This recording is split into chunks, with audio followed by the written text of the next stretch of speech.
Okay, so if you hear any noise, it's my son. He woke up from his nap and he's just playing with his toy right next to me on our patio. Okay, so let's get into this story because it's freaking amazing. I don't know if you watched my first video on my labor and delivery with my first child. I apologize because it's really long and it's tangent. I've been having prodromal labor since about 38 weeks. So it was about the same time every day, around 3:30 to 9:30 p.m. I would have consistent mild contractions that felt like the beginning of labor. They felt exactly like what happened at the beginning with my daughter. That ended up lasting for hours and hours and hours. But so they would go from about 3 p.m. to about 9:30 p.m. and then they would stop and I would go to bed. Everything was normal, and then it wasn't every day. It was like maybe twice a week this would happen. So at first I was like, this could be labor starting, and then it was like after 2 weeks of that, it was kind of like, I don't know, like I don't know what to believe. So keep that in mind. So 40 weeks, I had that appointment, They thought I could go into labor. I was waiting. It didn't happen. So like the next day I had the prodromal labor again and nothing came of it. So I was like getting really frustrated.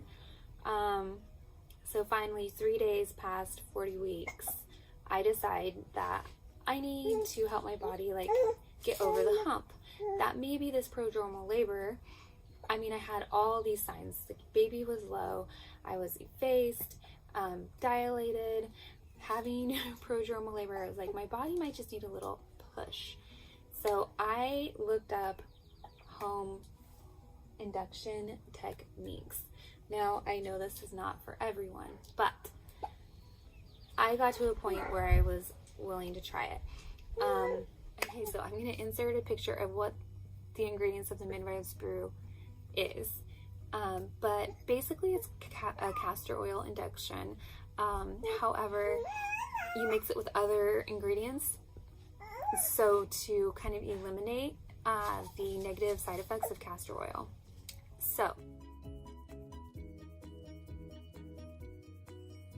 I had to pick my daughter up. Okay, so I tried to strategically plan this. I heard that people go into labor from this in like 12 to 24 hours after drinking it.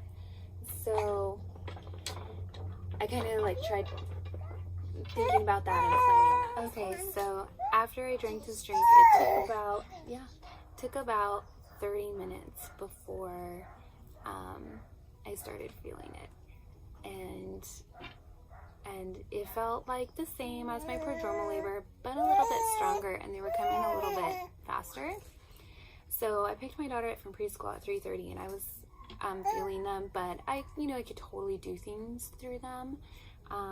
But they were coming pretty consistent, like every 10 minutes, pretty stronger than before. And so we called my husband's parents, who had told us that they would be able to take our daughter when we went into labor. So fast forward to like 9:15, my in-laws text and say that my daughter's not going to sleep. She's crying because they can't find her favorite piggy stuffed animal thing that she sleeps with. And I'm like, you know what, they live 10 minutes away. I was like, you know what, I'll just come pick her up because my contractions are stalling out again. And it was around 9:30, that time that I told you that my prodromal labor would kind of stall out, and then I would go to bed and wake up in the morning and like a whole another day and like nothing happened. So I was feeling super discouraged, and I was like I'll just come get her. But then they texted back like 5 minutes later, oh, she finally fell asleep. We found Piggy and she fell asleep, so don't come over. And I was like, okay. So so like with castor oil, people are worried about having to go poop a lot, and I didn't have to go poop. And this might be TMI for some of you, but it's a labor and delivery story, so there's gonna be stuff, right? So I had like foul smelling gas at this point, like later in the evening. I think it was like 8:30, and that doesn't happen to me very often. It's like rare to have that happen. In pregnancy, it happens a little bit more, but still maybe 1, 2, 3 times the entire pregnancy. So I had a foul gas, and I was like, I need to excuse myself, like this is gross. So I went into the bedroom to be alone, and I just tell my husband the truth, like I just tell him, like, I stink, I'm so sorry, I'm gonna go into the bedroom and my contractions aren't stronger, so like I'm just annoyed, I'm gonna go and just do my regular nighttime routine and go to bed, like whatever, because I didn't think anything was happening. So I went and did like my nighttime routine, which I had been doing diligently for the last like 10 weeks. So ever since about 30 weeks, I started doing meditations, nighttime. I did nighttime affirmations through the Mama Natural affirmations. I had followed the Mama Natural book, and it was amazing. And then I downloaded her affirmations. I did those every night. I did meditations on YouTube. I just looked up cervical dilation meditations, and also the rainbow meditation. It's like rainbow color meditation, and you can fall asleep and listen to them. I also did Mama Natural that's like what she did too. She has her affirmation meditation. You can just fall asleep listening to them, and it still does the same thing. Like it resonates, it like goes into your brain. And so it's kind of, because I had read the hypnobirthing book, and I just took bits and pieces of that and kind of applied that. So the meditation, listening to the meditations at nighttime, those were some like the easiest things to do and most relaxing. So that's what I did. So I did those things. I went to bed about 10:30. At 11:40, I forgot to mention, my husband and I did have intercourse, because I said, okay, if my gas goes away, then let's have intercourse to try to kickstart this, because that's supposed to be another way to kickstart labor. So after like an hour or so, my gas passed, and literally, and I was like, okay, I'm feeling better, like, do you want to try having intercourse to see if that helps? And he was like, yeah, sure. So of course, right? So we had intercourse. So that matters, because I think it all tied in together. Oh, I also took a little tincture, or a little homeopathic remedy called pulsatilla, which is supposed to help contractions be more efficient. So I just took 1 dose of that. You're supposed to take it like more, but I was kind of nervous, so I just took 1 right before bed. All right, so 10:30, at 11:40 p.m. I woke up, and I woke up with small cramping feelings, like a really, really mild cramping, almost like a mild period cramp. And I just thought, oh, that's different, but still didn't feel like real labor. So I got up and I went pee, and I came back, and it kept all this time. I was like looking for blood, because I'm like, bloody show, please, something, mucus plug, please. I never had that with my daughter, and I was waiting to see it for some sort of sign of going into labor. So nothing's there. So I go back and I lay down, and I can feel the cramping, but it's still really not that bad. So I try to just go back to sleep, because that's something that they say as well, is if you can sleep through your pain, then it's not that bad, right? So I try to go back to sleep, and I can't. Like, it's not super painful, but I can't sleep through it. And I start to notice something different happening. I start to notice a rise and a fall with the pain. So it's like still very, very mild pain, but I can tell that like it starts and it gets worse, and then it gets better. And I was like, ooh, that's really interesting. Like, I haven't noticed it to this extent, this like clear rise and fall before. So I was like, wow, this might be it. So I get up and I just start rocking. I'm standing up, leaning over the bed, and kind of like rocking through them.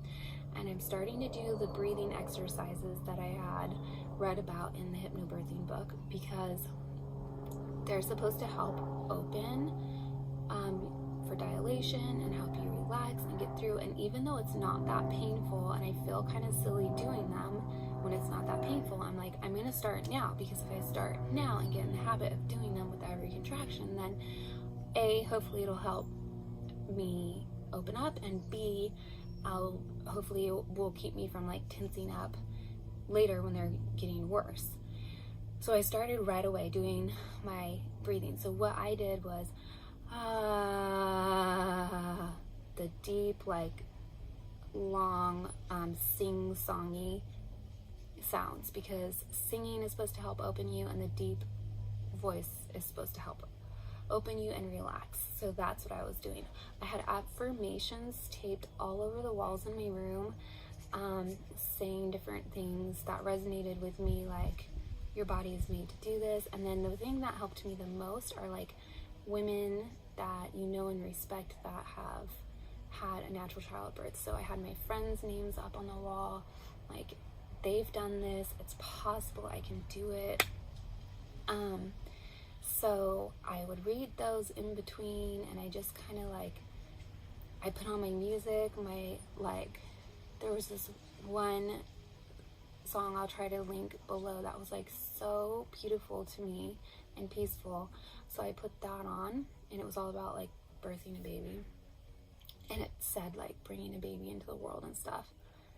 So I had that going. The only thing that I never did were my smelly essential oils. Like, I just didn't get around to that. But so I have all that going, and I'm rocking through the pain, and it's like getting a little bit worse, but still super manageable. But at this point, I can tell that it's legit, like I'm in labor. So I go and I get my husband, and I'm like, baby, like, this is it, I'm in labor for real. And he's like, oh, okay. We'd only been asleep for a very short period of time. So, and I went and got him about 20 minutes into having contractions. So at around 12 o'clock p.m. or a.m. at this point. It's August 30th, 12 a.m. So he comes in, and he's like just hanging out with me. I'm kind of timing them, and I'm like, yeah, they're about 5 to 6 minutes apart. I'm gonna text Tanya, our doula. And he's like, okay. So I text Tanya around 12:10, and I'm like, hey Tanya, I'm having contractions. They're about 5 to 6 minutes apart. They're not painful enough that like I can't talk through them, but I am rocking through them. That feels a lot better, and I'm starting to feel a little bit of back pain, and I'm getting a little bit nervous at this point because I'm very scared of having back labor again, just like I had with my daughter. So she texts back, and she's like, okay, it sounds like you're at the beginning of everything. That's great, and why don't you hop in the shower and let the hot water hit your back to help relieve some of that back pain. Don't worry, like, you've got this. So she makes me feel a little bit better, and I'm like, yes, the water, because I've always wanted to be in water to relieve pain. Like, that's what I do with my daughter. It just feels so much better. So I'm like, okay, Jeremy, let's go get in the shower. And then I just want hot water. That sounds so nice. You come in and you time my contractions on my phone and let me know, and then we'll have Tanya come over.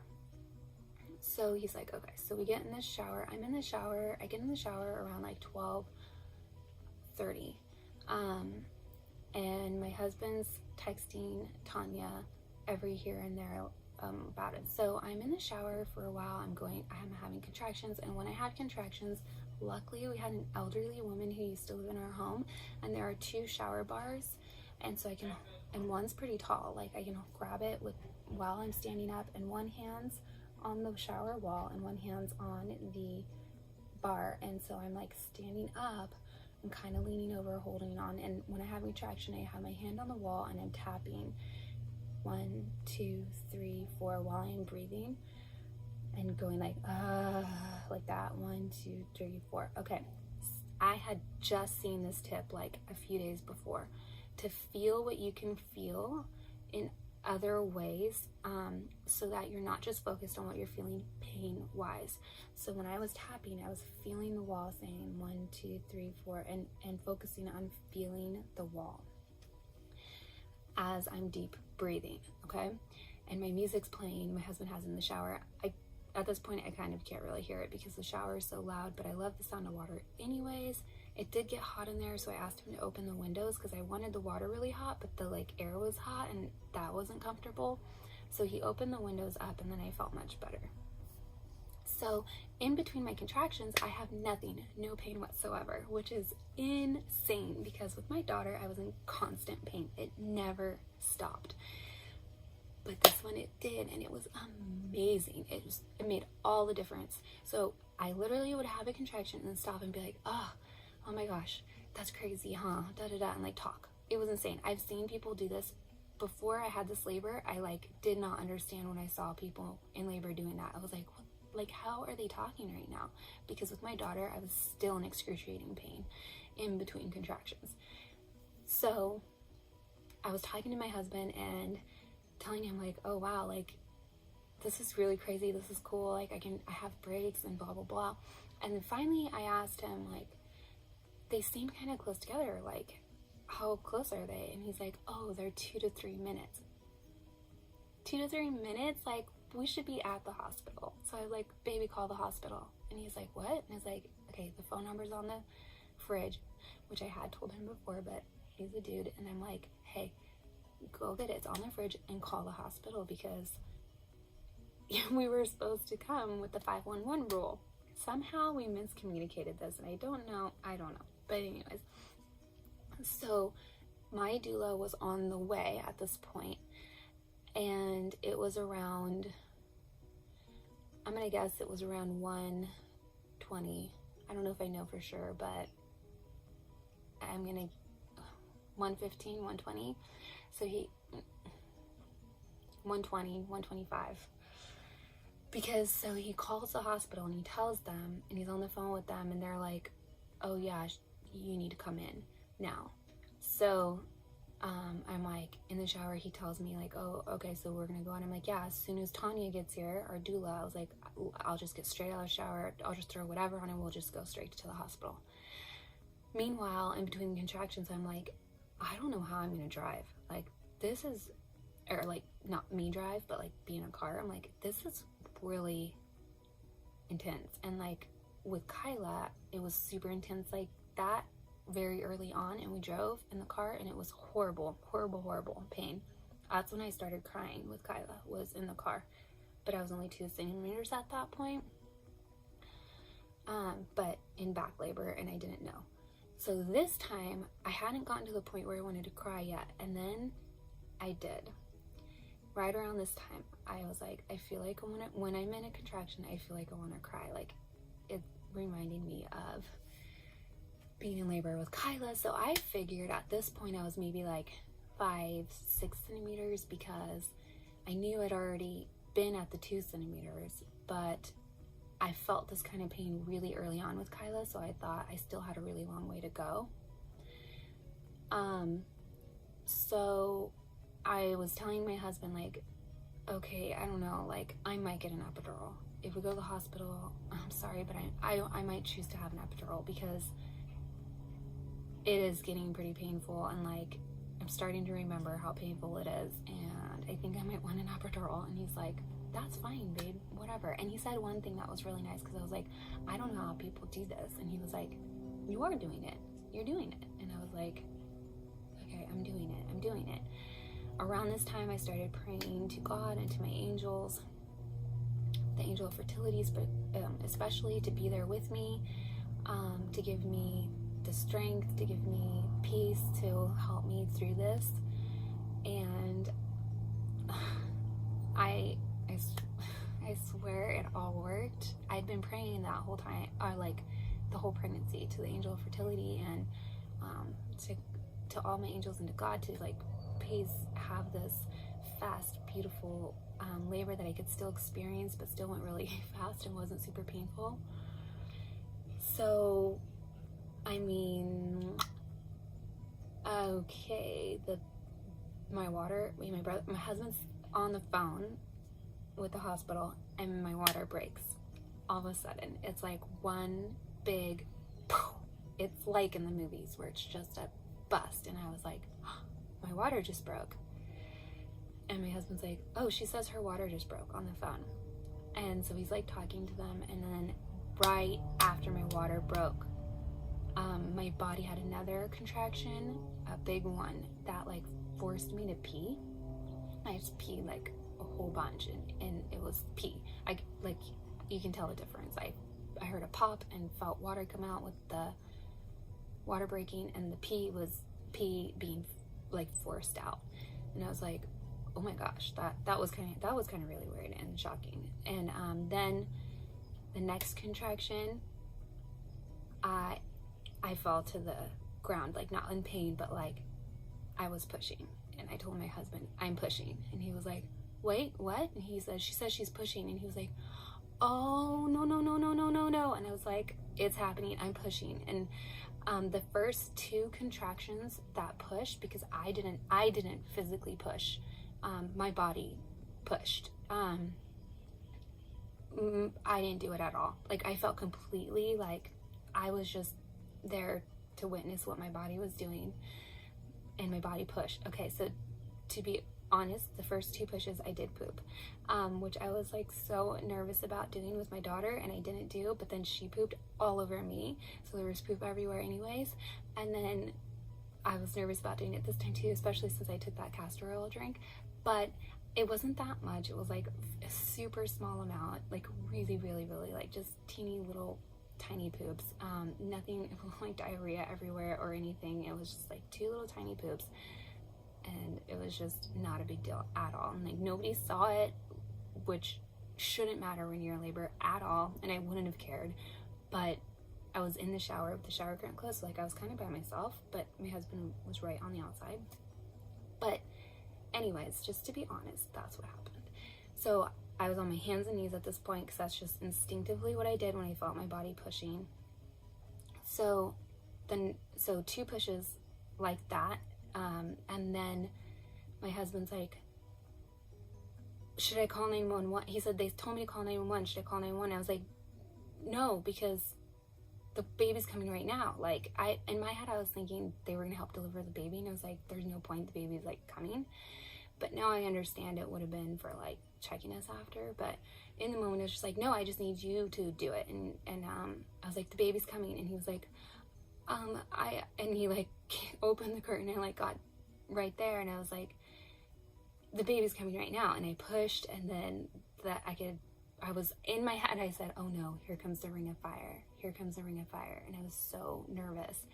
But I was thinking a lot of things. At first I was like, well, at least I don't have to get in the car anymore, and let's just get this over with. Like, it's just gonna be done faster. Like, that's awesome.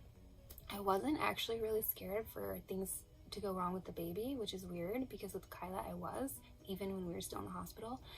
For some reason that didn't cross my mind this time, really. Not at this point, but I was just nervous about who was going to catch him. Like, I did not feel like I could do it. I didn't feel like that with Kyla either, and I didn't feel like I could reach down and like get him. That just seemed really hard to me.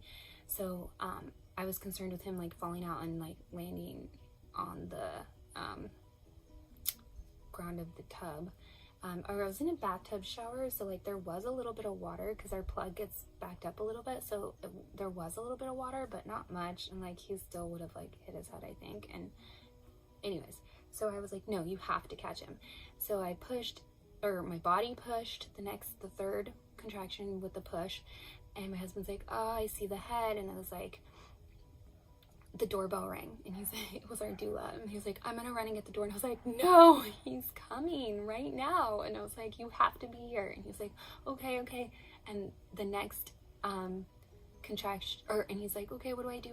And the next contraction, I was like, just pull him, which was not a good idea. And like, and luckily my husband's very cautious and like really smart, and like didn't really pull him. He just kind of like tugged him a little bit, but not much at all. And when my fourth contraction and body pushed, he came out, and my husband caught him.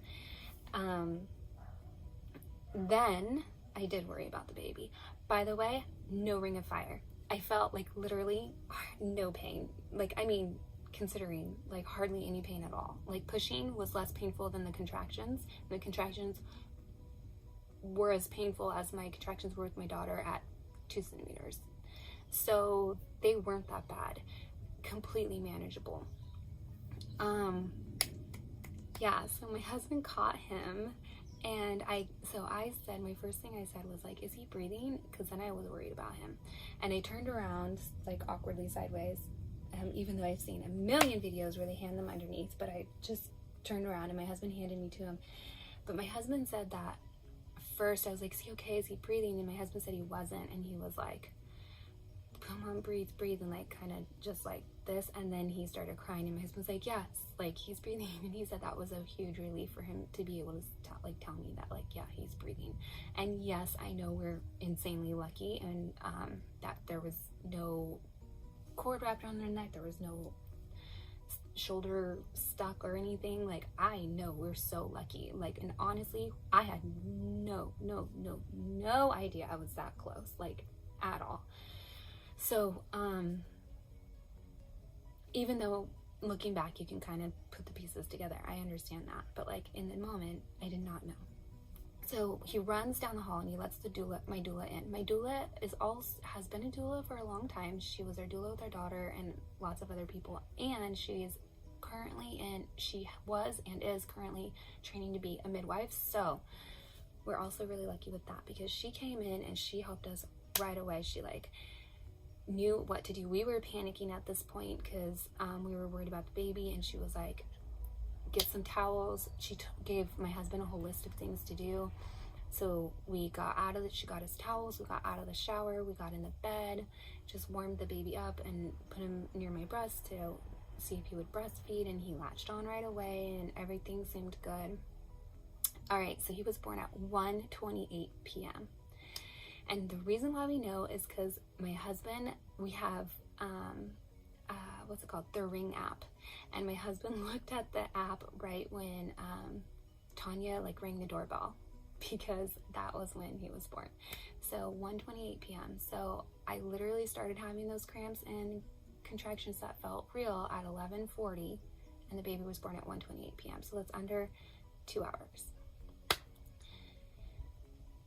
So yeah, it was crazy. It was perfect. It was beautiful. We just stayed in the bed and chilled and tried to get the placenta out. My doula said there wasn't that much blood at all, so she was not concerned. She asked if we wanted to call 911, and we talked it over and decided not to. I delivered the placenta with my doula, and then we put it on ice. We didn't know what to do. I wanted to delayed cord clamping, and then she's like, well, do you guys want to cut it here? And I'm like, how do we cut it? Like, we don't have the stuff. And she's like, well, we could figure it out, but like, if you want to just wait, we can. So we just waited. We put it on ice, attached to my son, and we put him in the car seat all wrapped up, and we put the ice bucket like next to him with the cord attached, and we drove to the hospital, and we walked in with a newborn and an ice bucket, and they were all like, oh my gosh, we've been waiting, because the last thing they'd heard from us was me delivering on the phone while my husband was on the phone. And the girl, they called our nurse, because I guess we had a nurse waiting for us, and they were like, oh, the people who had their baby already are here. And she came down and was like, oh my gosh, you guys have the best notes in our computer. It's like my husband saying, oh, she feels like she needs to push, and then it says in like dictates, I don't know if that's the right word, but like it says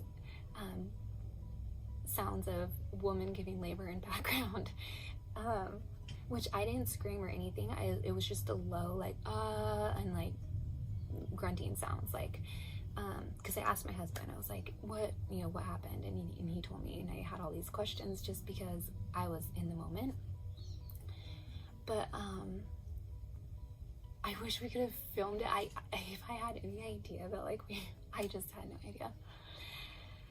Anyway, so we went to the hospital. Everything was good, but I'm really glad we went to the hospital. I did have a small tear, so they stitched me up, which actually, I swear that hurt more than anything, because she numbed me, but I felt the needle going through. And while that was happening, my husband stayed with the baby because he did need to go under the light to be warmed up. His temperature was a little bit low, and we wonder now if maybe that was due to putting the placenta on ice. I'm not sure if that like coldness traveled to him through the umbilical cord. I don't know, or if it was just other things.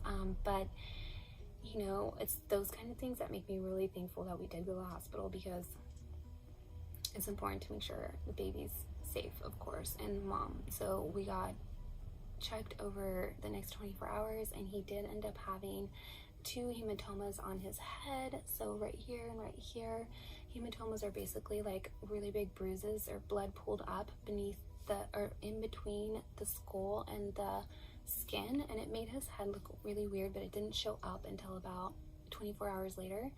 And they had to keep an eye on it and be really careful with that, because it can have blood clots, and it can get more serious. So he needs to filter all that blood. So the likelihood of him having jaundice was a lot higher. And